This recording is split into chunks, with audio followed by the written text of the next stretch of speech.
Ya,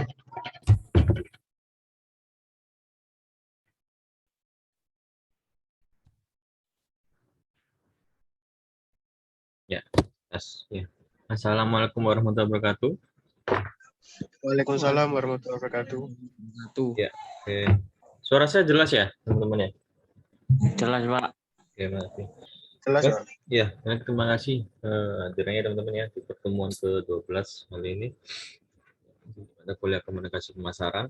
Ya, alhamdulillah kita masih bisa dipertemukan ya, walaupun keadaan ini ya full daring.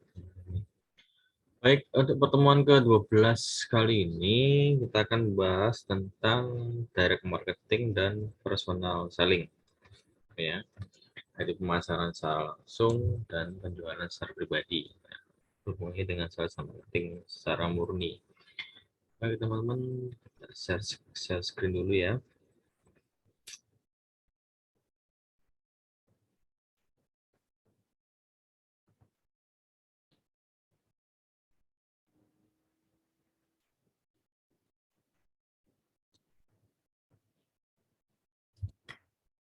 Jelas, satu lihat ya materinya ya.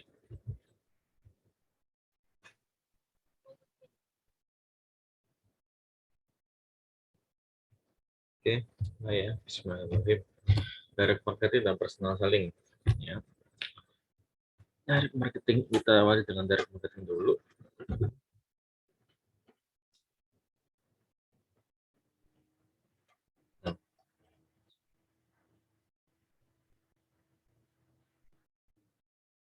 Oke, direct marketing. Ya. Definisi dari direct marketing itu sendiri adalah suatu penggunaan saluran langsung konsumen untuk menjangkau ya dan menyerahkan barang dan jasa kepada pelanggan tanpa menggunakan perantara pemasaran. Yaitu saya kutip dari Armstrong dan Kotler. Kalau di sini ya itu basicnya di layar menekankan pada direct marketing sebagai penggunaan interaktif dari media perikanan untuk menstimulasi perilaku yang diinginkan konsumen melalui serangkaian kegiatan tracking, recording, analyzing, sampai dengan database konsumen untuk kepentingan perusahaan.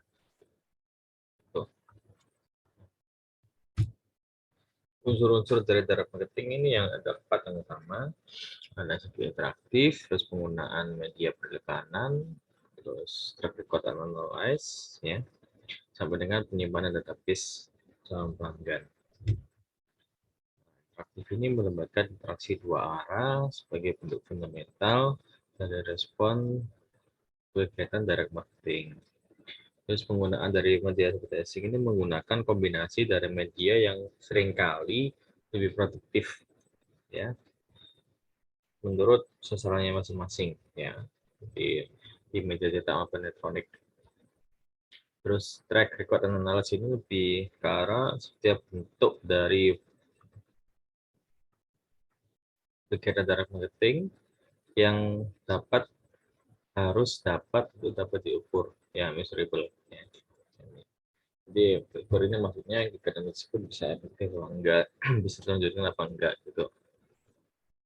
Terus store in the database, menyimpan database untuk kegiatan di masa mendatang, ya. Penting sekali database pelanggan untuk dapat terus berkomunikasi dengan antara perusahaan dengan pelanggan yang isinya mencakup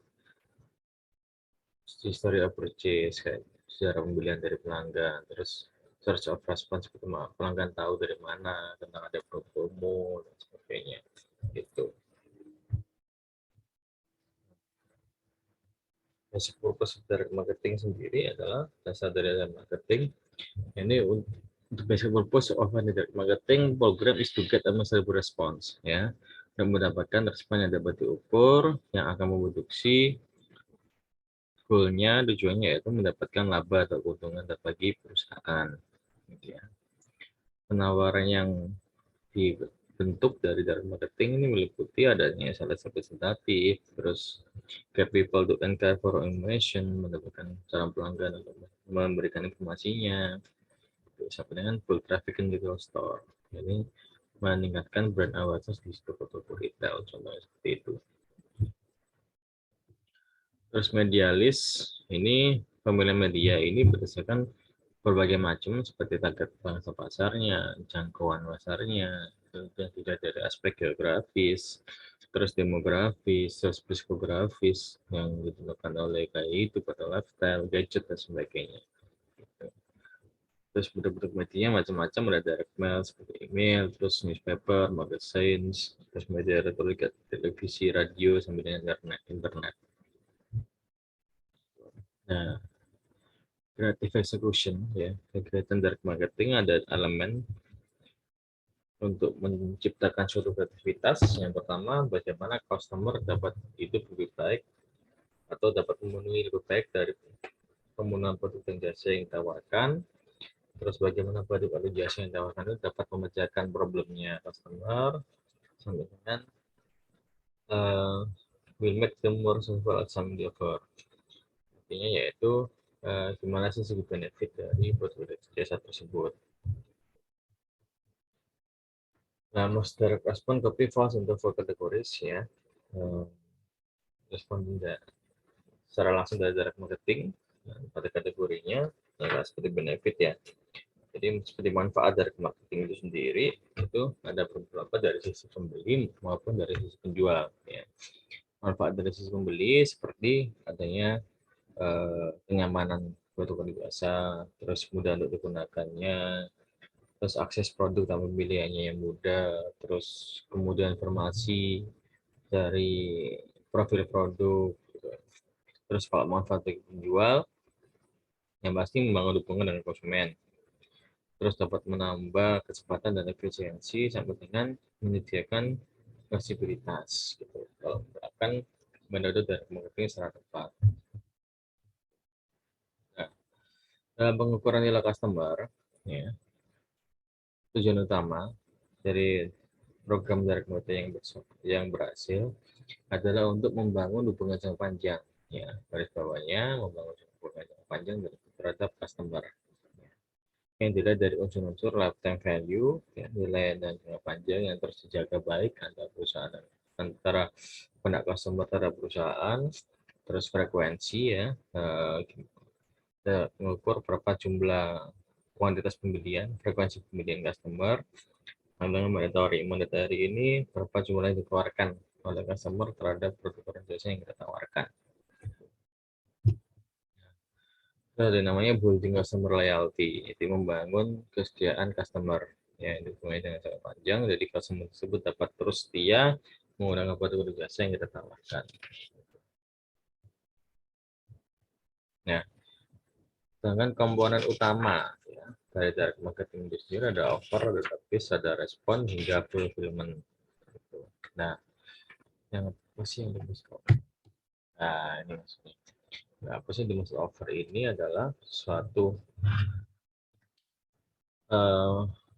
penawaran ya yang disampaikan atau ditujukan pada prospek ya dengan pelanggan sehingga mereka dapat tertarik ya, pada apa yang ditawarkan oleh perusahaan.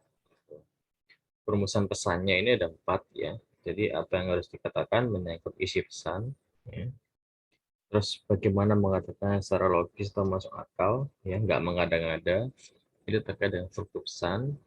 Terus bagaimana mengatakan secara simbolis terkait dengan format pesan ya, yang baku, yang santai dan sebagainya. Terus siapa yang seharusnya mengatakannya itu terkait dengan sumber pesan ya, perwakilan dari perusahaan sampai dengan media apa yang harus diluncurkan gitu ya. Offer sendiri ini didesain ya untuk mendapatkan atensi, perhatian, keinginan dan aksi ya dari pelanggan. Jadi suatu penawaran melibatkan segalanya baik yang berwujud maupun yang nggak berwujud, termasuk syarat pembayaran, garansi, terus waktu pengantaran, terus segala kualitas barang dan sebagainya. Ya, offer sendiri didesain untuk mendapatkan yang tadi ya, atensi, bahkan keinginan dari pelanggan. Gitu. Database sekarang. Jadi kunci sukses pemasaran langsung direct marketing adalah pada database customer yang menyangkut seperti nama, alamat, nomor telepon, dan catatan kontribusi. ya. Terus setelah itu adanya informasi spesifik dari database dapat memfasilitasi komunikasi yang lebih bermakna, ya. Karena pesan ini dapat di-customize sesuai dengan pasar pemilih, jadi sesuai dengan pasar-pasarnya, ya. Gitu. Dengan fungsi dari database itu sendiri, yaitu dapat mengidentifikasi prospek, terus memandukan konsumen dan penawaran, ya, dan mereka memperdalam kesetiaan konsumen. Dan cara Anda memperoleh database ini macam-macam, ya. Dari daftar internal bisa, seperti data rumah, ya. Terus setelah itu program pendaftaran seperti kartu member atau membership dan sebagainya. Setelah itu respon, ya. Respon ini bisa dijadikan sebagai sesuatu yang dikatakan dan dilakukan sebagai jawaban atau answer dari pesan-pesan komunikasi pemasaran, ya. Terus respon dan penawaran ini bagikan ini, ya, memerlukan dua sisi, ya, yang berjalan searah, maksudnya.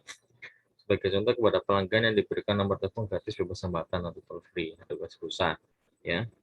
Terus ajakan untuk menjadikan anggota dari perusahaan melalui SMS Blast, WA Blast, dan sebagainya. Gitu. Terus fulfillment, ya, fulfillment ini bentuk pendistribusian dari direct marketing. Gitu. Maksudnya adalah produk ataupun informasi yang dipesan pelanggan harus segera dipenuhi, ya. Tuh. Contoh nih, setelah transaksinya deal, ya, maka produk harus dikirim dengan batas waktu sesuai perjanjian. Kapan dikirimnya, tanggal berapa, jam berapa, itu harus sesuai waktu, ya. Itu. Sekarang kita menginjak ke arah personal selling. Skip aja dulu. Nah, personal selling ini intinya adalah definisinya bentuk komunikasi langsung antara produsen dan konsumen, ya, suatu perwakilan perusahaan dan konsumen untuk mengenalkan produk kepada calon pelanggan dan untuk memberikan pemahaman agar mereka ini mencoba dan bersedia membeli produk, ya. Tujuan, ya, tujuan utama dari personal selling ini sendiri adalah dapat yang di sini meningkatkan ekuitas dari brand, ya. Terus mengedukasi customer melalui product knowledge sampai dengan memberikan after sales service dan support untuk pembeli. Contohnya bisa membangkitkan kesadaran tentang kesediaannya produk, terus menjadikan produk yang berguna dan membantu dari segi pemasaran, terus mendidik para pelanggan, ya, ini edukasi customer ini yang pasti. Terus itu dapat membina preferensi terhadap produk tertentu, yaitu kesadaran akan brand dapat meningkat. Gitu. Oke, nah, peran unik, ya. Peran unik dari personal selling ini yang pertama adalah high level of customer retention, yaitu mengharapkan perhatian customer pada tingkat yang tinggi, ya. Terus customer message ini dapat mengkostumisasi pesan agar menarik, ya, di mata customer. Terus setelah itu yields immediate feedback, dan mengharapkan feedback secara langsung dari customer berbalik. Terus mengkomunikasikan secara teknis dan informasi yang kompleks dari suatu produk. Terus dapat mendemonstrasikan produk seperti demo sampling, ya, demo cooking dan sebagainya. Maksudnya. Terus mendevelop, membangun hubungan jangka panjang dengan customer. Oke.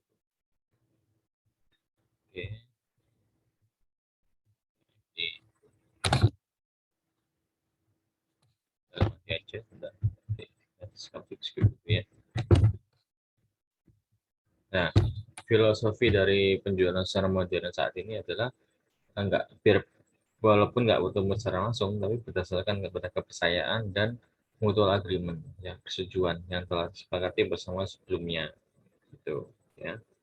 Atmosfernya yaitu customer driven, jadi sesuai dengan kebutuhan dan keinginan dari pelanggan, ya. Terus act as if on customer payrolls. Maksudnya di sini adalah beraksi sesuai dengan keinginan customer dalam hal sistem pembayaran. Jadi nggak boleh kaku, nggak boleh cuma cash saja, bisa cuma debit dari bank apapun dan sebagainya. Terus after sales service is key, ya. Penjualan, setelah penjualan ada treatment, itu sudah dikunci, misalkan garansi dari pemakaian produk elektronik seperti HP, laptop, dan sebagainya. Gitu. Terus profesionalisme dan integritas are essential. Ya. Jadi profesionalisme dan integritas adalah satu hal yang penting untuk tetap terus dijaga. Ini ada macam-macam selling activities, ya. Selection, servicing the product, terus training and recruiting, ya, tetap salesperson, terus sampai dengan managing information.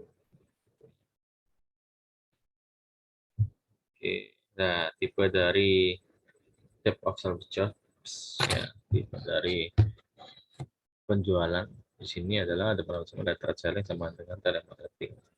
Trade selling yaitu mencirikan dari untuk penjualan direct customer, ya, secara langsung kepada customer di dalam suatu tempat tertentu, ya, yang membutuhkan limited prospecting and place criteria basis on saved accounts. Maksudnya di sini adalah suatu bentuk penjualan secara langsung dengan waktu yang terbatas dan secara personal. Terus kalau missionary selling ini lebih ke arah employee of manufacturer, ya, karyawan dari suatu perusahaan yang seperti terjadi di industri farmasi, ya, untuk menjual kepada partai besar, ya, seperti industri farmasi dari perusahaan atau manufaktur menjual obat-obatan ke partai besar seperti PBF, pedagang besar farmasi. Setelah dari PDF disalurkan ke apotek-apotek, ya. Gitu. Terus technical selling, ini selling secara teknik ini lebih digunakan ke arah yang bidang engineering, terus computer science, itu lebih ke arah penjualan komputer, laptop, HP, dan sebagainya. Itu lebih ke arah teknis untuk spesifikasi suatu produk. Terus new business selling, ini seperti pemasaran era baru, ya, bisa aja dengan strategi modern seperti sosial media, sama dengan bisa dilihat dari segi produk, ya, bentuk nyata seperti asuransi dan sebagainya. Terus itu selling ini penjualan secara retail di toko-toko retail, ya, untuk dijual ke end user atau customer secara langsung. Terus telemarketing ini penjualan melalui telepon, ya, seperti ada penawaran kartu kredit dan sebagainya.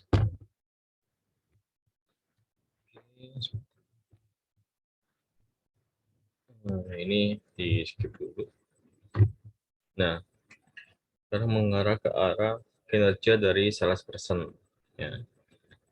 Yang pertama ada aptitude, ya.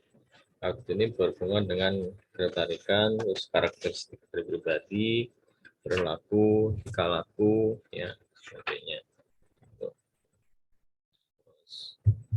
Skill level, ya.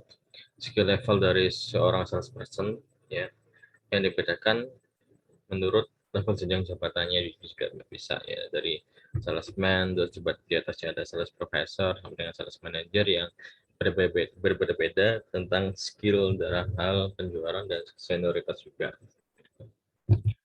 Terus motivational level, ya, level motivation, gimana caranya dari salesperson tetap terus dapat menjual, ya, dan memasarkan barang meskipun di deadline dengan waktu yang ketat, ya, dan ada pressure-nya tinggi, tekanannya tinggi. Ini, nah ini dulu. Terus persepsi dari peraturan, ya. Jadi akurat role assessment is crucial, ya. Persepsi dari peran dari assessment yang kuat adalah penting, ya. Often they face role conflict, ya. Seringkali mereka dihadapkan pada konflik yang mengakibatkan kinerjanya mereka dapat kurang, tetapi harus dapat terus mempertahankan kinerjanya melalui berbagai cara, ya. Terus karakter personal seperti ada dirinya fisik, secara physically dari salesperson itu, terus umur, terus gender dan sebagainya. Jadi successful salesperson are undergoing cultural Android ini maksudnya ini menunjukkan perlakuan gimana sih caranya mereka bertindak sesuai kaidah gender mereka. Maksudnya male and female itu tetap dapat dipenuhi meskipun dari produknya itu bersifat multi gender ya. Terus adaptability ya deh, ability kemampuan dari salesperson yang dapat mengadaptasi di berbagai situasi ya. Misalkan penjualan di suatu pameran dalam mall ya, itu nggak mungkin dalam 100% menjelaskan secara detail banget gitu.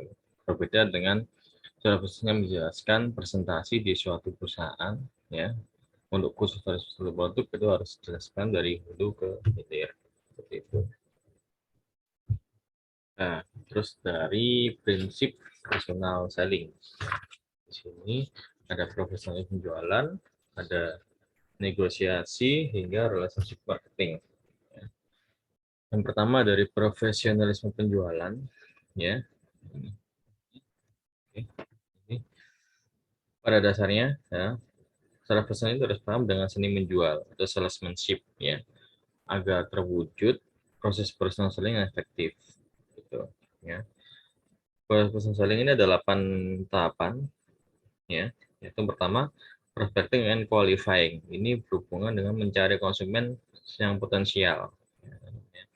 Ini tahap awal dalam proses penjualan dalam mengidentifikasi prospek.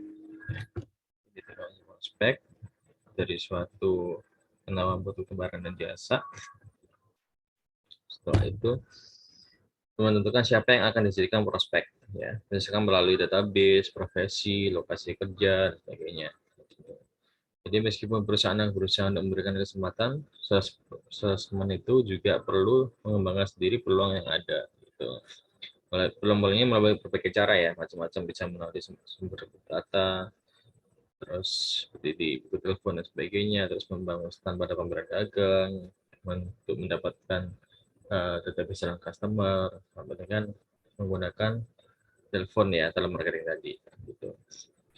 Terus tahap yang kedua ini ada namanya preparation atau pre-approach. Ya. Jadi menentukan tujuan, terus riset konsumen, gitu ya. Jadi menentukan kebutuhan dan keinginan konsumen yang harus dipuaskan ini utamanya lewat preparation. Ya, approach. Jadi salesman itu perlu mengetahui sebanyak mungkin tentang prospek, ya, data diri prospek atau calon pelanggan. Ya.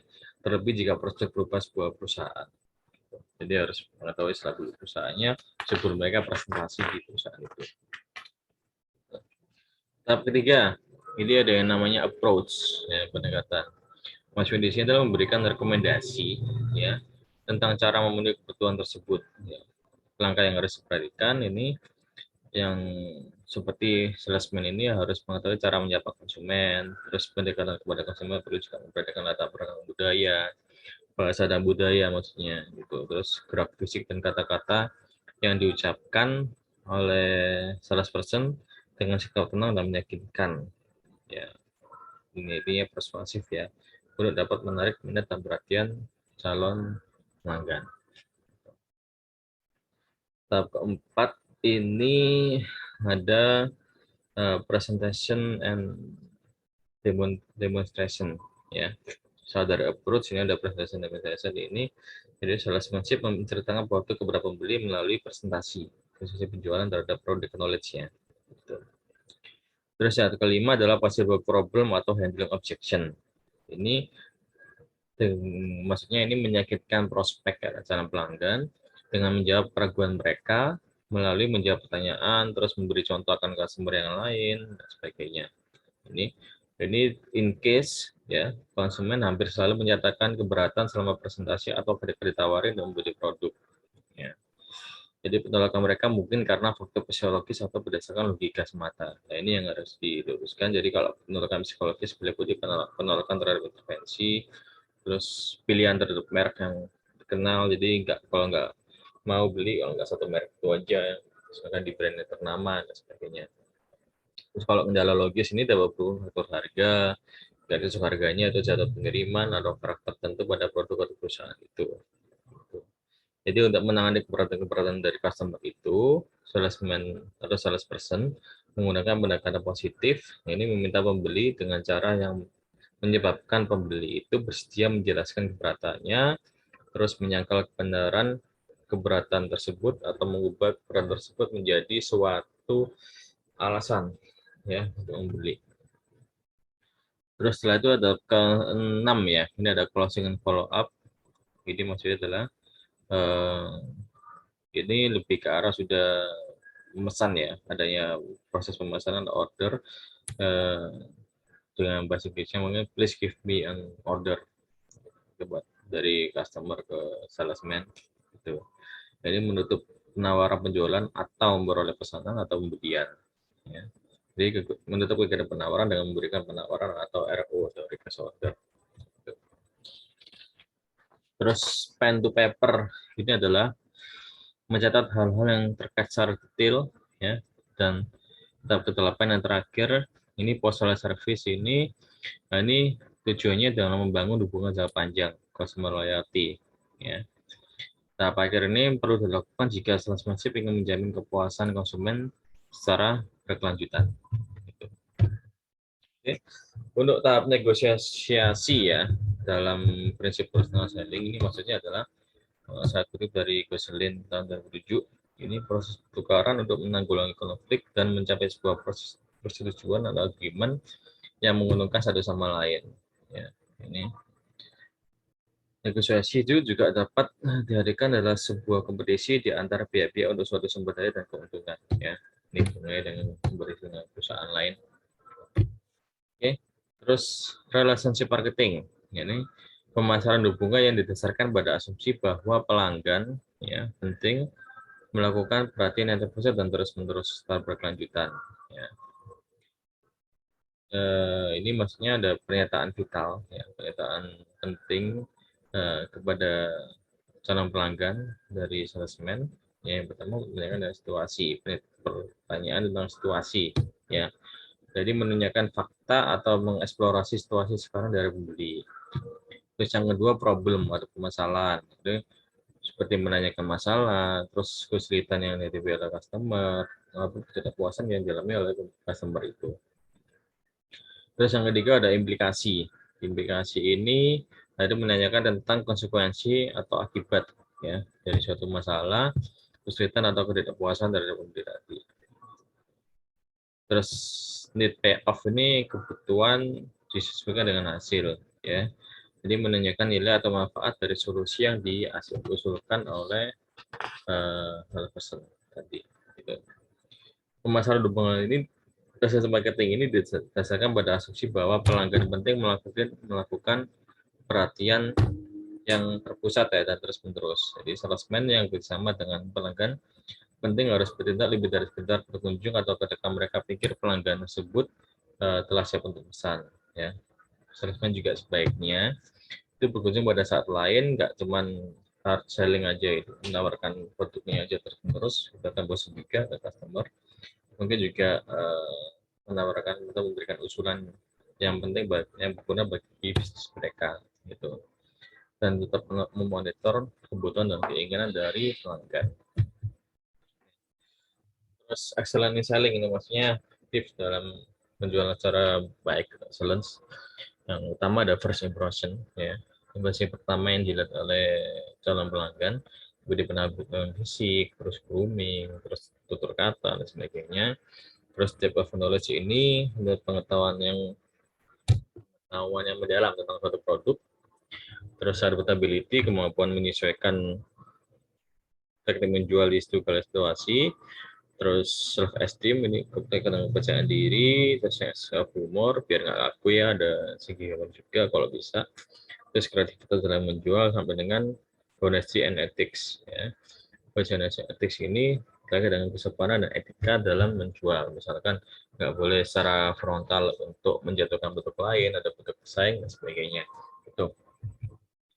Oke, sekian materi kali ini. Silakan kalau ada yang ditanyakan, teman-teman.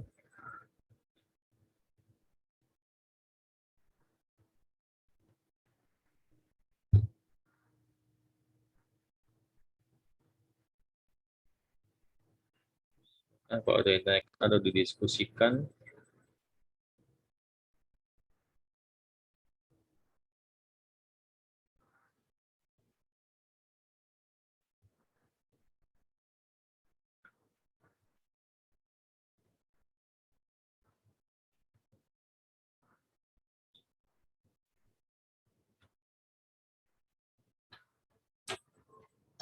Absensinya jangan lupa ya di learning ya, teman-teman ya.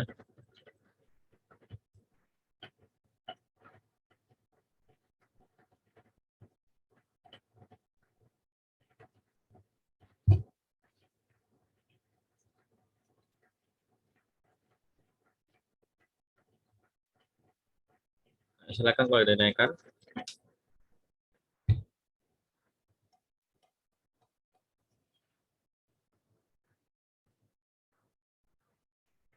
Asik bal mungkin.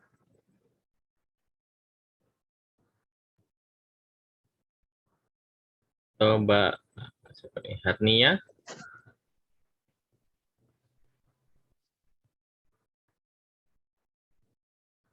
Tidak ada, Pak. Ya. Oke, yang lainnya, monggo.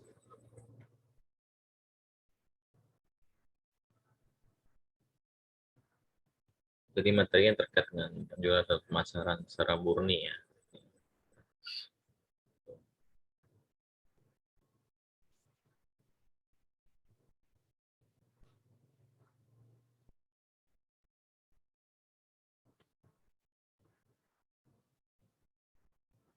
Ada yang ditanyakan secara materinya maupun ini tugas kelompoknya?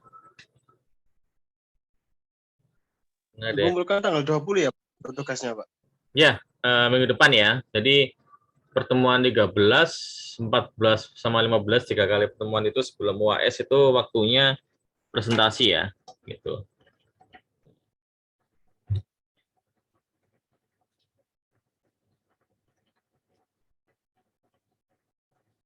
Ini kan terkait tugas kelompoknya, ada kesulitan yang mengalami atau gimana?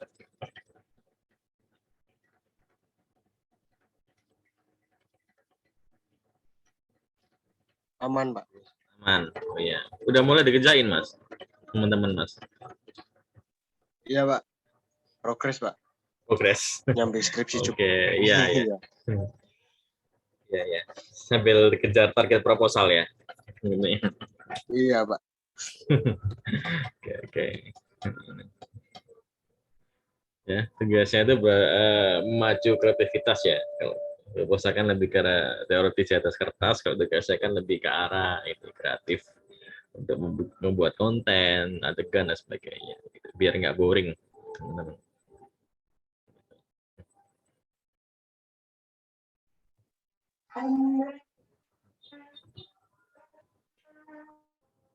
Silakan kalau ada yang tanya kan, kayaknya belum habis.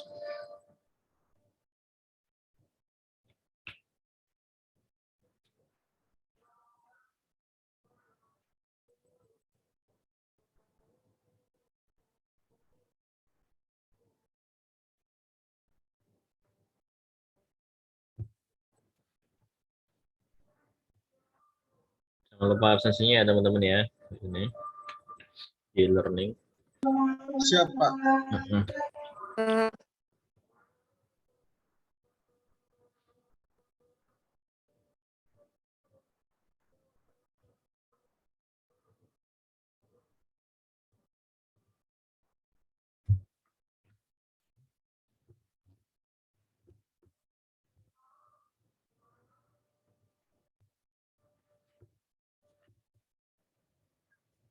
Iya, silakan.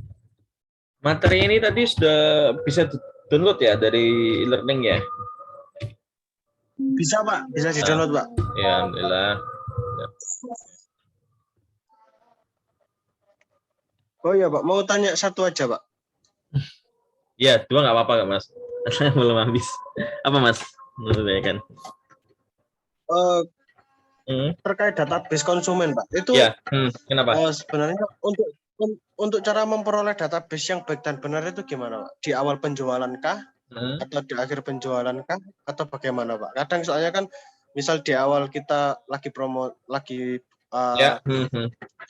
di awal penjualan aja, misal kita sudah minta database kan kadang konsumen kan, ih apaan sih masa Ya. belum beli aja kita udah dimintain data, Ya. kadang kan gitu. Jadi untuk memperoleh database yang konsumen yang sekiranya etis untuk kita dapatkan itu di timingnya waktu gimana?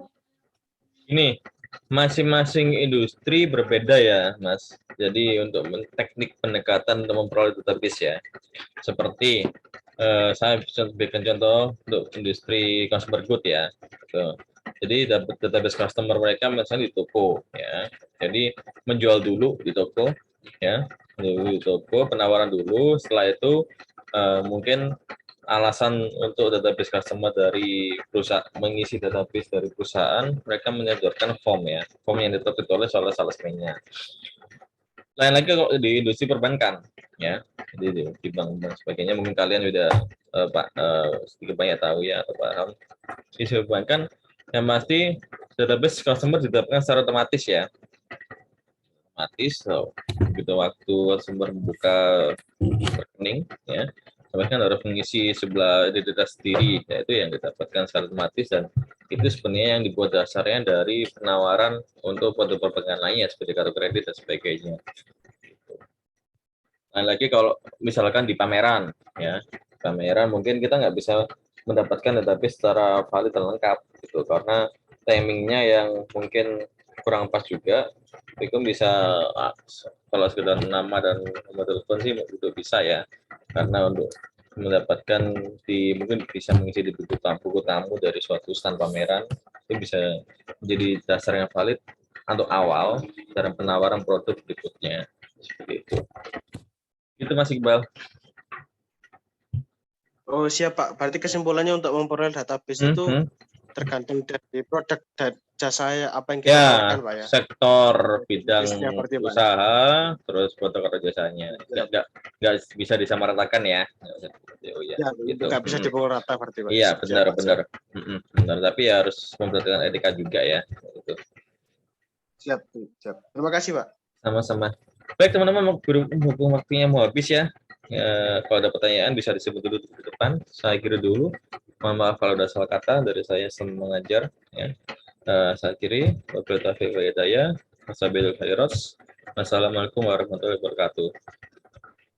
Waalaikumsalam warahmatullahi wabarakatuh. Terima kasih. Ya Pak.